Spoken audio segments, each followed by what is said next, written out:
What's up, everybody? My name is Demetri Kofinas, and you're listening to Hidden Forces, a podcast that inspires investors, entrepreneurs, and everyday citizens to challenge consensus narratives and to learn how to think critically about the systems of power shaping our world. My guest in this week's episode is David Wessel, a senior fellow in economic studies at the Brookings Institution and director of the Hutchins Center on Fiscal and Monetary Policy. He is also the author of a new book out tomorrow titled Only the Rich Can Play: How Washington Works in the New Gilded Age.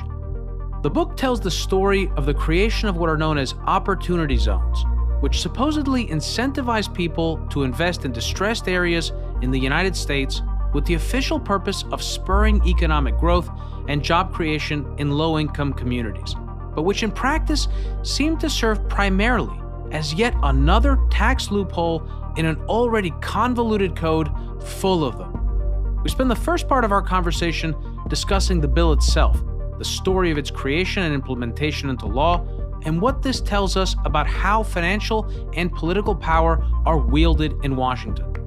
The second part includes a discussion about political corruption, corporate concentration, the infrastructure bill that recently failed to make its way through Congress and its associated tax provisions, as well as the upcoming elections and Trump's chances in 2024. If you enjoy the first half of today's conversation, I encourage you to take the leap and become a premium subscriber.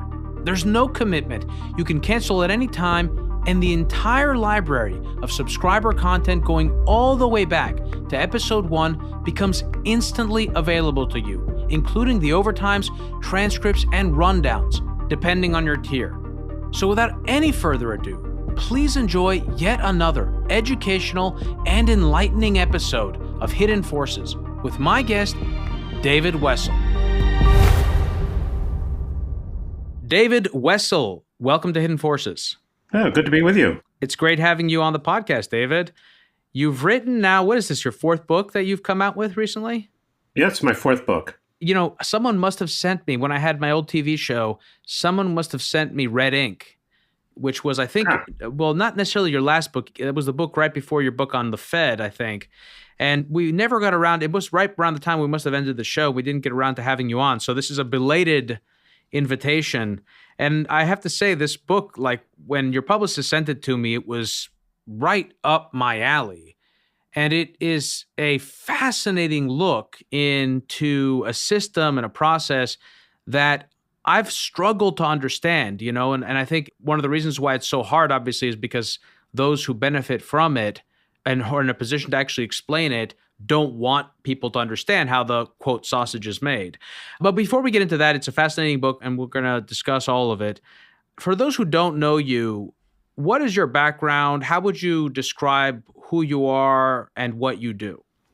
So I think of myself as a newspaper reporter. I spent 30 years at the Wall Street Journal as a reporter, editor, and columnist, mostly writing about economic policy matters. I left that when I turned 60 and 30 years, and I got the catalog from the company saying I could pick golf clubs or a wristwatch. I thought, geez, if I'm ever going to do anything else, this is the time. And I lucked into a really good job at the Brookings Institution, where I direct a program in our economic studies unit called the Hutchins Center on Fiscal and Monetary Policy. And our mission is to improve the quality of fiscal and monetary policy and public understanding of it. Well, that's great, because I have many monetary and fiscal questions to ask you in the overtime. So are those the things that interest you most? And how did you become proficient in the workings of Washington? Well, there's no better way to learn Washington than to be a reporter covering it. I had been in the Boston Bureau of the Wall Street Journal. I came to Washington in 1987. The stock market had just crashed. It was the very end of the Reagan presidency. And I majored in economics in college, and I did spend a year at Columbia and go to school and get paid for a program called the Badgett Fellowship, which is for reporters interested in economics and business. But one thing I learned is that if you work for the Wall Street Journal, there are a lot of really smart people who are willing to be your teachers because they want the Wall Street Journal to get it right. So I think what happened was that the more I wrote about economic policy, the more I found it interesting and the more I enjoyed it. and the more people respected me, so they're willing to take time explaining it.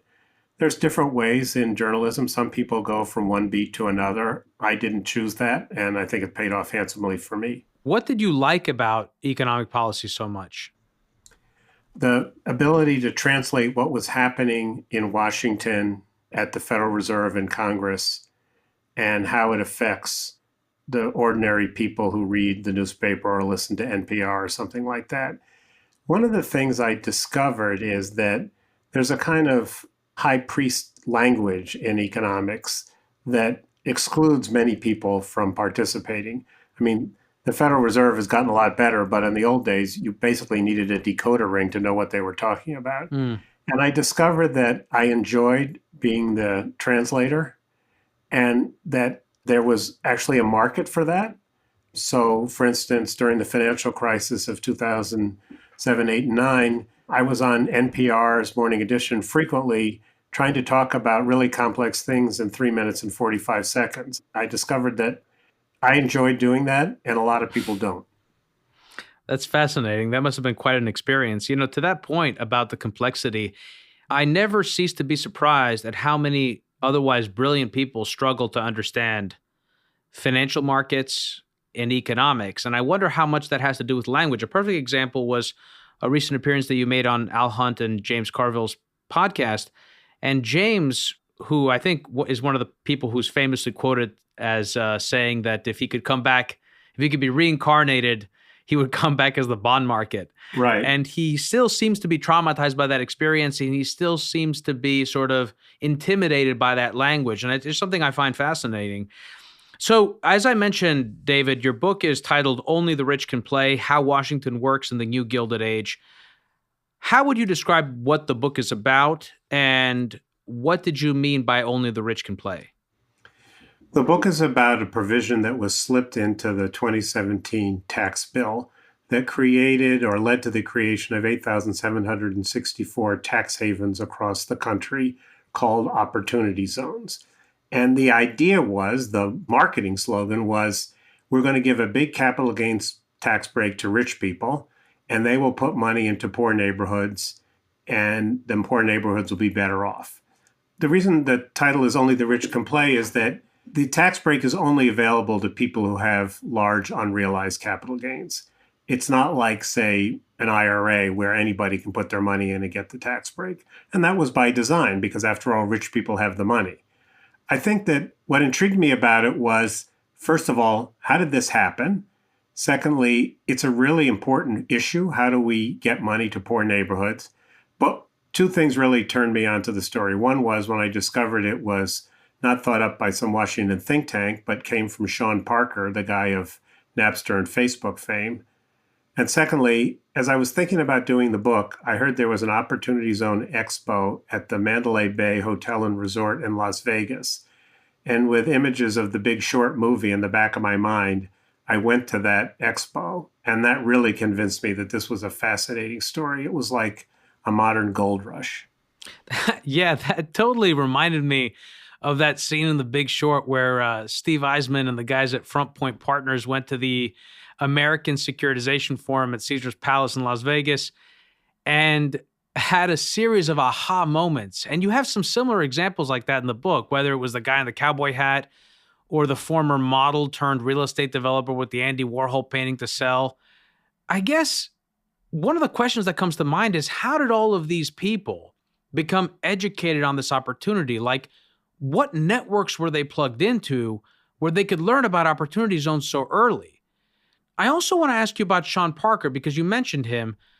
I'm curious how an otherwise political novice like Parker could go from having this idea to actually getting it implemented into law. And that's actually the larger sort of context that I want to flesh out to begin with before we even begin to describe what opportunity zones are and how they work, which is how Washington works in the New Gilded Age. And to that point, the Gilded Age was a period, I think, like between 1870 and 1900.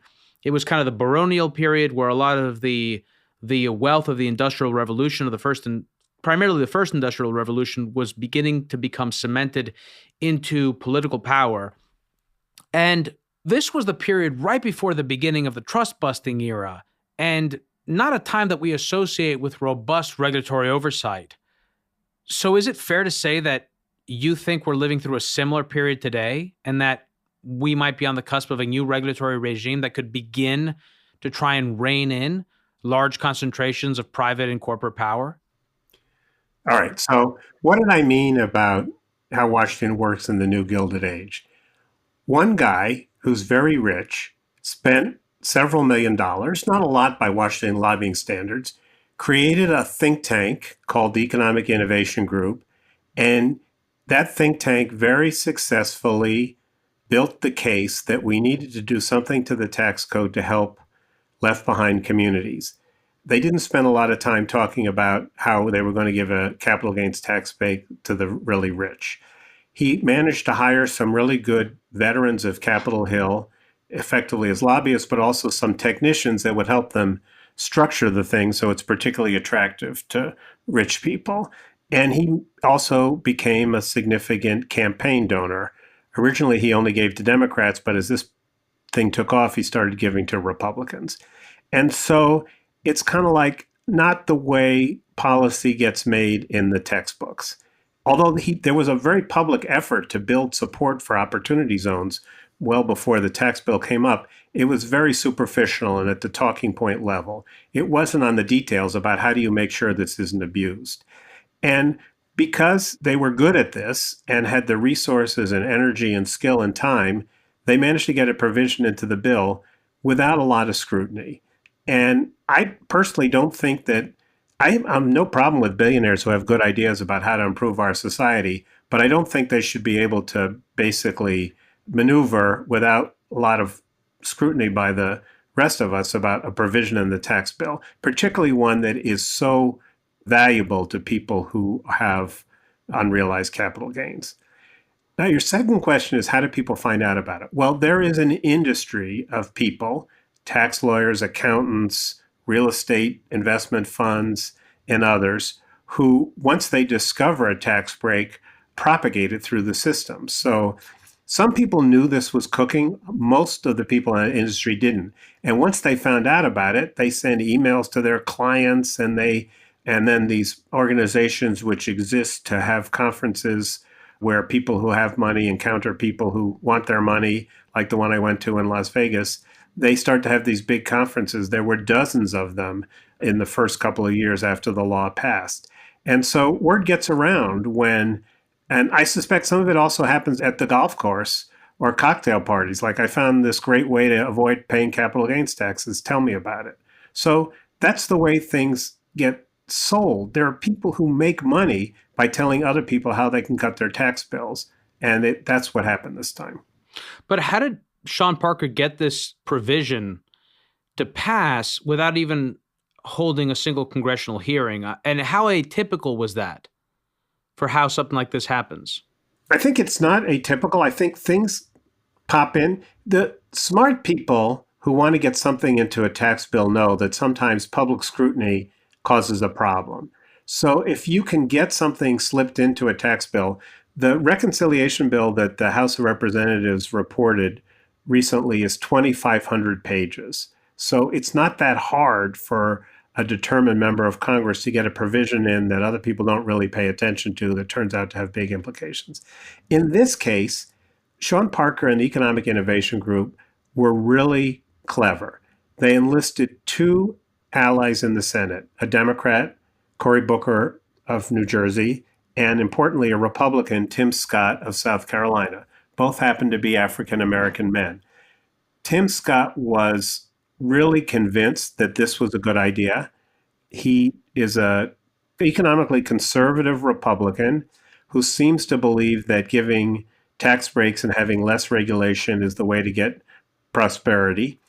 And he turned out to be particularly important in the shaping of that 2017 tax bill, the Tax Cuts and Jobs bill. So with an ally like that, they didn't need to have lots of ads in the New York Times or going on Meet the Press or doing grassroots lobbying, because he really wanted this in the bill and he made sure it was there. And when you're in the center of the action. He's one of 4 senators who were instrumental in that bill. You can basically get your way, especially if it's something that appears to be non-controversial. And who could be against helping poor neighborhoods?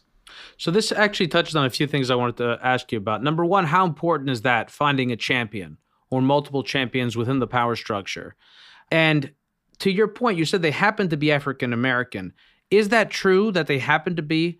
Or were the people lobbying for this provision explicitly looking to avoid having to rely on white men or old white men in this environment?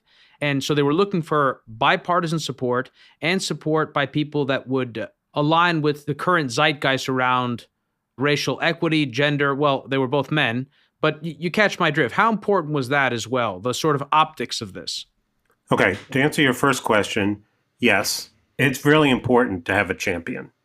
You don't get anything done without having a champion on Capitol Hill. And you got to pick your champions wisely. The people at EIG, John Lettieri and Steve Glickman, explained to me, one of the tricks is you get people who are respected to endorse your bill, then other people figure they know what they're talking about. And so they come alongside as well. But you make a really good point, and it's not just that they happen to be African American. By having 2 Black senators, both of whom had experience in local government, Booker had been the mayor of Newark, and Scott had been on the county council in his hometown of Charleston, South Carolina.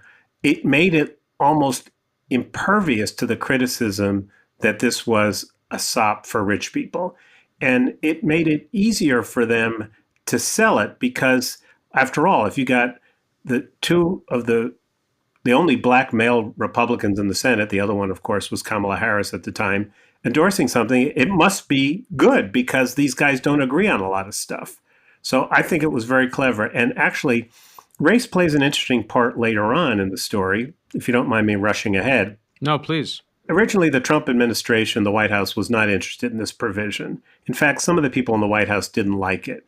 When President Trump made those unfortunate remarks about how there were good people on both sides in Charlottesville during that confrontation between white nationalists and racists and people who wanted to take down that statue in the park, Tim Scott was offended, and he was very public about how offended he was.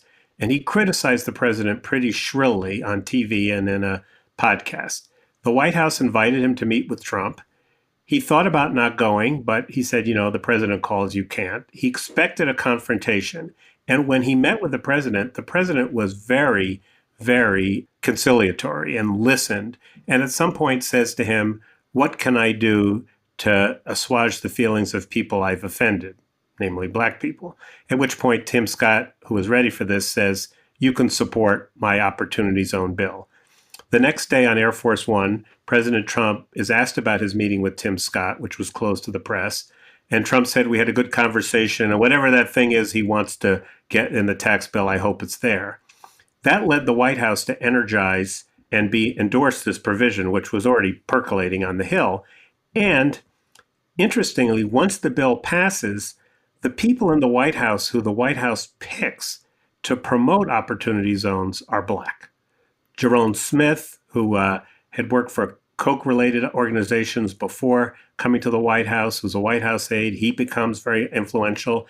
And they set up this White House Opportunity Council, the spokesman for which is Scott Turner, who's a former professional football player and motivational speaker who's also Black. And the president himself, a number of times, when asked about what is he doing to close the gap between Blacks and whites in America, he says, look at my Opportunity Zone things. That's fascinating. It's almost like race, gender, and other sort of minority markers are like loopholes that people in politics use to divert the public's attention away from what is an even deeper, more universal and arguably consequential force, which is money and power. Do you feel like that's an accurate representation of how race was used in this particular case? And do you agree that this speaks to a broader phenomenon that we're seeing in society and possibly more specifically in the Democratic Party? Okay, so I mostly agree with what you said, but I want to be clear on one thing. After substantial reflection, I conclude that Sean Parker was not an evil guy who wanted to cut his own taxes and those of his peers. I conclude that he actually was well-intentioned, but was so arrogant, as Silicon Valley people often are, that he allowed something to happen that is being exploited by the tax loophole seekers. But I do think you're absolutely right that these days it's sometimes hard to get something through if your front man is a well-known billionaire. And it's a lot easier to get something through if you can say, look, these two African-American senators, one of whom grew up poor, Tim Scott, one of whom was the mayor of a poor city, Cory Booker, are for this. And then people are much less likely to challenge your motives. So people in power who have power and who are smart know how to shape the public image of their proposals so they look better than they are. And this is why often big businesses send up small businesses to lobby Congress about some particular provision when the small business won't benefit as much as the big one will, or in the most unbelievable and hard to understand thing, how ordinary people lobby Congress not to toughen the estate tax, even though they have no chance of ever being rich enough to benefit from the estate tax. So let me ask you something else with respect to appearances, because while in normal times it can be very beneficial to have the support of the executive branch, at the same time, in many ways, having Trump's support was a kind of a toxic emblem for anyone trying to operate and push any kind of agenda in Congress. How true was that in this case? And how important was it that this bill had bipartisan support? And again, to the point I made at the very early on, or the question I had, how important is that period when trying to build a strategy for passing a bill through Congress? So proponents of opportunity zones built a bipartisan coalition initially to build support for this bill, but it's for the idea. And that is definitely a fact. But when you look at how it became law, that was irrelevant. What happened was a key Republican senator got it into a tax bill that passed Congress without any Democratic votes. That's the big tax cut bill of 2017. In this case, the White House was really just a grace note on how this bill became law. But what happened afterwards is it got branded a Trump tax cut. And then it got really controversial because clearly a lot of people in the real estate industry who were close to Trump were taking advantage of it. And that led people to be really suspicious. So the New York Times did a series of stories which suggested that somehow, or suggested maybe a little strong, that you could draw the conclusion that they thought that this was one of a real estate deal Trump and his cronies cooked up. I don't think that's what happened here. I think this was a tax break that was particularly valuable to real estate people. A lot of Trump cronies are in real estate, including Jared Kushner, and they took advantage of it. But they actually didn't have very much to do with its origins. In fact, many of them didn't know about it until months after the bill was signed. Okay, so let's talk about what opportunity zones are, like specifically how they work and how the tax benefits work, because there are several ways in which investors can benefit from putting their money into these things, both on the way in and on the way out. So how do they work? Okay.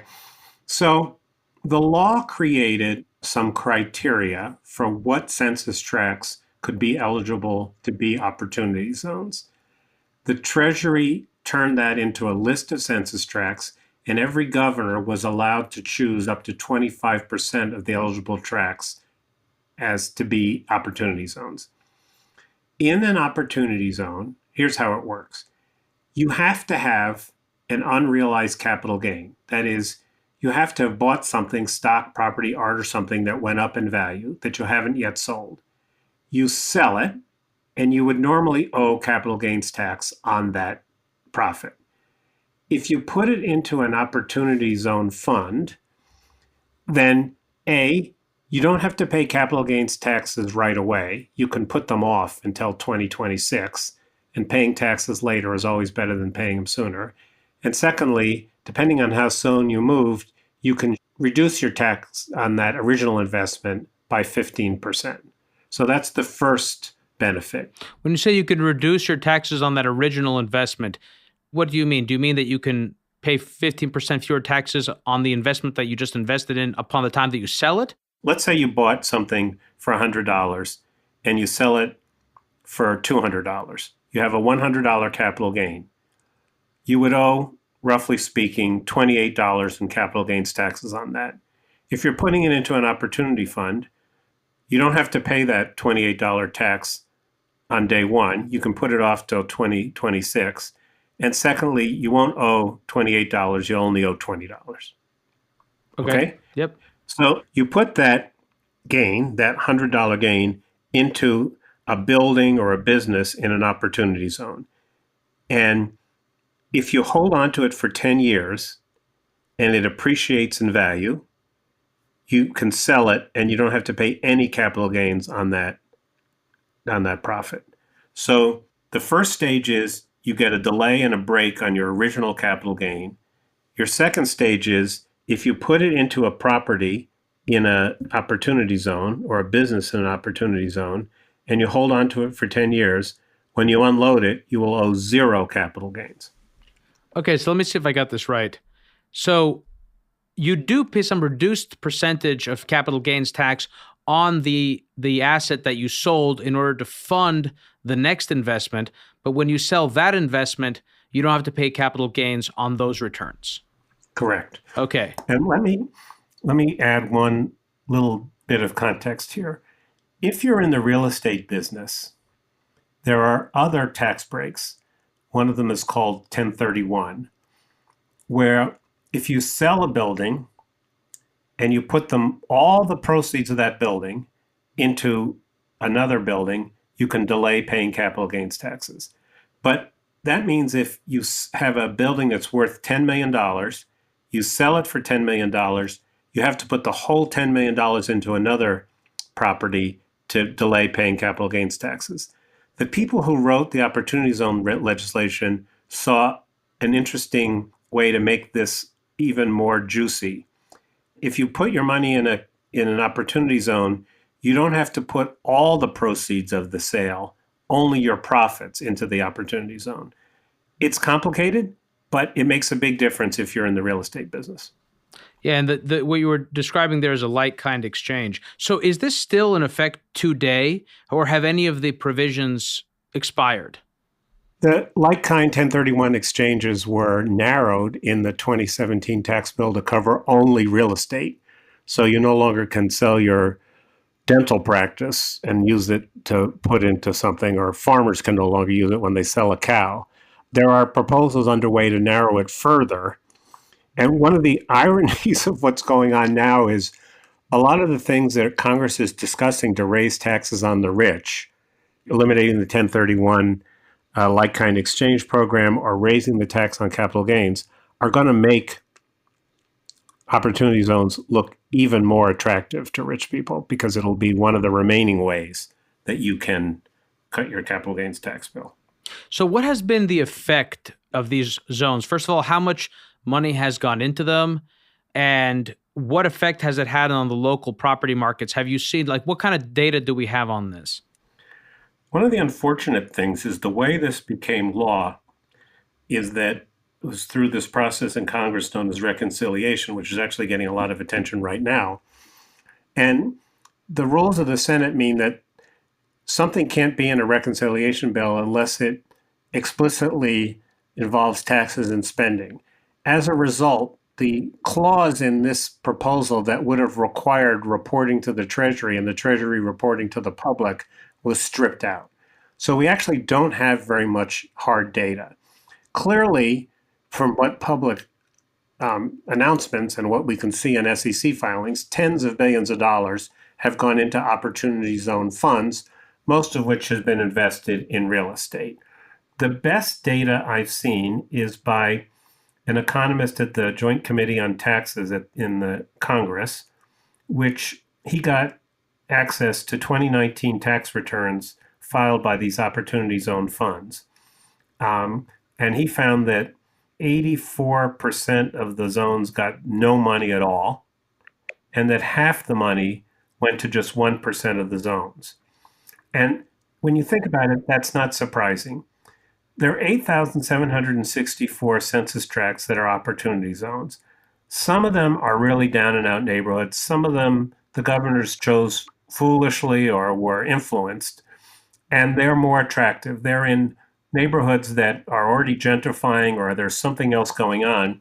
And so a bunch of people who are looking for a way to save money on their taxes but not take big risks naturally gravitated to the best off of the opportunity zone. And that's the problem. And that is a flaw in the law, that governors were allowed to pick places that personally I don't think should have been picked. And there was nothing that investors or their agents had to do to make sure that people in the communities benefited. It was all about, am I going to get my money back? Which is why there's a Ritz-Carlton hotel and condo going up in Portland, Oregon with opportunity zone money. Yeah, so I'd love for you to explain how that works technically, how the language defines what constitutes or doesn't constitute a potential opportunity zone, and what some of the political incentives were for governors to pick them. Because New York State, for example, I was looking at the map, it looks like parts of Dumbo, Williamsburg, what looks like Soho or the East Village, Long Island City are covered in this bill. Or not in the bill, but actually are actually opportunity zones. Lots of areas in Brooklyn.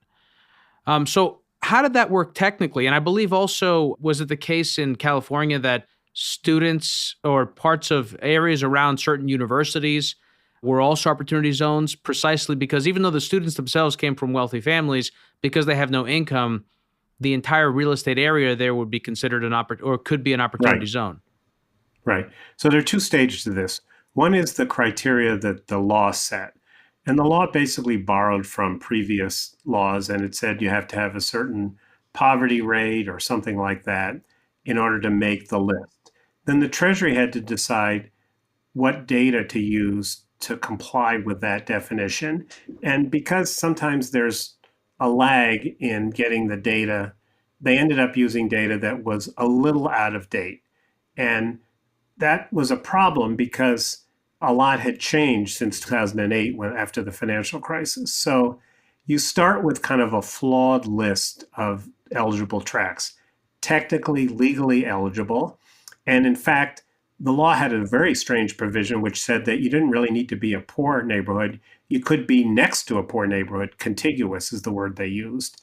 And so there's this list of eligible tracts, some of which are really down and out, and some of which are like already getting better or are, as you point out, show up as low income, but only because they have a lot of college students or actually not very many people live there. And the only people who show up in the census are the people who live in a housing project or homeless people, like in a downtown where nobody lives except the poor people. So you have this list that on average, they show up as poor. But then the governors get to pick from that list. And as I said, some governors picked foolishly and some picked wisely. In California, the original list that Jerry Brown's office put out included the Stanford campus. And that's ridiculous. And that's the one place where the Economic Innovation Group, the Sean Parker think tank, went public and said, this is crazy, and they took it off the list.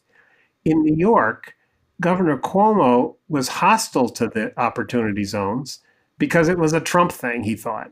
And so they didn't take it very seriously. I understand that they thought about not designating any census tracts as opportunity zones, but that would have been politically foolish and probably economically foolish as well. But in the end, and I don't know whether there was politics or just clumsiness, 25% of New York State's opportunity zones are in Brooklyn, which, as you know, doesn't really need much help. And Long Island City, where Amazon was going to put its headquarters until there was a political opposition that killed it, that was an opportunity zone, and they said they weren't going to use opportunity zone money. So there were a lot of really bad choices. The Trump Treasury maybe could have done something more to tell people, don't pick this. This isn't the spirit of the law. The law didn't force them to do that, and they chose not to go any further. So they basically rubber stamped every opportunity zone that a governor picked, wise or not. And the law also required all this to be done in a matter of months. So I spent some time in Portland, Oregon, as I mentioned earlier. And there are a lot of now publicly available records from Freedom of Information Act requests by the local newspaper where you can see the dialogue among the state officials. And they were actually, first of all, what the hell is this? Then secondly, what do we do? And they ran sort of a process to get local communities to nominate zones. But they had a really difficult strategic decision, which is if you pick the very poorest communities in your state as an opportunity zone, you might look good in the headlines, but the neighboring state will pick the places that are already gentrifying, and you won't get very much money. On the other hand, if you pick places, as they did, like downtown Portland, you might actually get some people taking advantage of it. Whether it's marginal investment or not is another question, but you'll get bad headlines. They tried to split the baby. They did about half of each.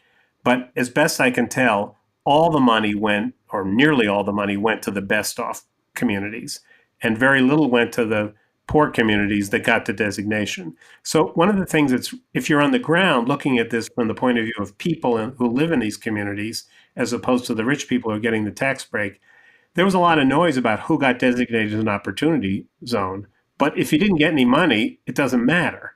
And that's true for most opportunity zones. A lot of talk about how the zones got selected, but the money seems to have gone to the ones that didn't really need it, in my opinion.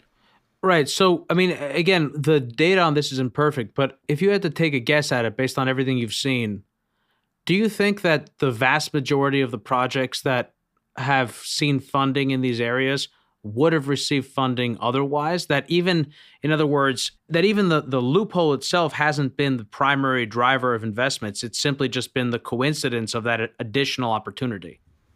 I believe that's the case, yes. I think in some cases it may have speeded up a project.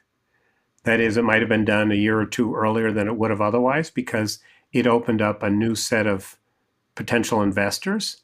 And I have no doubt that there are some projects for which opportunity zone funding was the make or break thing. But from what I've seen, and it's largely anecdotal, the majority of the projects are projects that either would have been done otherwise or that they were already in the works and they were just financed differently. So, for instance, in the book, I tell the story of a particularly outrageous loophole.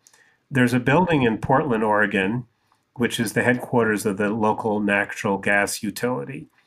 And long before opportunity zones were on the table, the utility was looking for a new headquarters, did a search, agreed to move into and lease almost entirely this building that was under construction.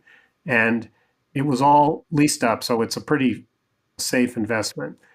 But it turns out that because of, I think, a flaw in the law and the regulations, if you don't yet have a certificate of occupancy for your building, it can count as a new investment. And so after the building was done, but before it got their formal certificate of occupancy and the natural gas utility moved into it, a Chicago Opportunity Fund bought it with Opportunity Zone money. So people are getting a tax break for investing in a new office building in Portland, Oregon, that when they put their money in was fully leased to a public utility, and they're getting a capital gains tax break. That serves no social purpose other than to cut rich people's taxes. And it's very hard to find lots of examples of those because you don't have to disclose this stuff. This just happens to be one that, frankly, I heard about because people in the real estate industry are incredible gossips and they love to dish on their competitors. And so I was told about this by a real estate guy in Portland, Oregon, and because of what was disclosed by the utility and their public filings and the city records, you could find out that this had actually happened. And also the fund that put money into it, it called itself an Opportunity Zone Fund, so I knew that that's where the money came from. It's like a needle in the haystack thing, but I suspect there's a lot of that, and that over time we'll learn a lot more about things like that, where it actually only provided a tax break for rich people and didn't do anything to improve a community. And in that case, you got an office building in downtown Portland, Oregon, which until the recent troubles there was doing pretty darn well on its own. So David, I'm going to move the rest of our conversation into the overtime. I want to ask you again what this experience has taught you that you didn't already know about how Washington works. But also, I want to ask some more timely and relevant questions related to the reforming of the tax code and some of the proposals that have been put forward in the infrastructure bill, how likely it is to pass, as well as your thoughts on fiscal and monetary policy and whether both parties have embraced a sort of new consensus around permanent deficit spending. For anyone who is new to the program, Hidden Forces is listener supported. We don't accept advertisers or commercial sponsors. The entire show is funded from top to bottom by listeners like you. If you want access to the second part of today's conversation with David, as well as the transcripts and rundowns to this episode and every other episode we've ever done, head over to hiddenforces.io and check out our episode library, or subscribe directly through our Patreon page at patreon.com/hiddenforces. There's also a link in the summary page to this episode with instructions on how to connect the Overtime feed to your phone so that you can listen to these extra discussions just like you listen to the regular podcast. David, stick around. We're going to move the rest of our conversation into the subscriber Overtime. For more information about this week's episode, or if you want easy access to related programming, visit our website at hiddenforces.io and subscribe to our free email list. If you want access to Overtime segments, episode transcripts, and show rundowns full of links and detailed information related to each and every episode, check out our premium subscription, available through the Hidden Forces website or through our Patreon page at patreon.com/hiddenforces. Today's episode was produced by me and edited by Stylianos Nicolaou. For more episodes, you can check out our website at hiddenforces.io.